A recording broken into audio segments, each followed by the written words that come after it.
हरि ओम तत्सत। भगवद्गीता अध्याय 1 श्लोक 15 श्लोक इस प्रकार रहेको छ। पाञ्चजन्यम ऋषिकेशो देवदत्तम धनञ्जय पौण्ड्रम दद्मौ महाशङ्खम भीमकर्मा वृकोदर। ऋषिकेश भगवान श्रीकृष्णले आफ्नो पाञ्चजन्य शङ्ख बजाउनु भयो। धनञ्जय अर्जुनले देवदत्त शङ्ख बजाए र भीमकर्मा वृकोदर भीमले भयङ्कर पौण्ड्र शङ्ख बजाए। भगवान श्रीकृष्ण र भक्तले धर्मयुद्धको उद्घोष गर्ने क्रममा भगवान श्रीकृष्ण र भक्तका साथसाथै साथमा रहेकाहरूले पनि के कस्तो भूमिका निभाउनेछन् भन्ने हुन्छ। भगवान श्रीकृष्णको नियन्त्रणको अभिव्यक्ति 3 मार्फत हुने गर्छ र त्यसकै आधारमा धर्म स्थापनाका लागि धर्मयुद्धको भूमिका निर्वाह गर्नुहुन्छ।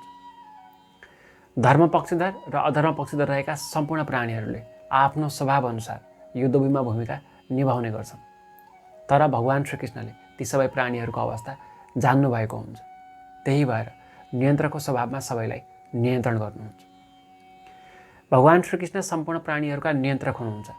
त्यसैले धर्मयुद्ध गर्ने क्रममा नियन्त्रकको स्वभावमा आफ्नो भूमिका निभाउनुहुन्छ। धन्यवाद। राधे राधे।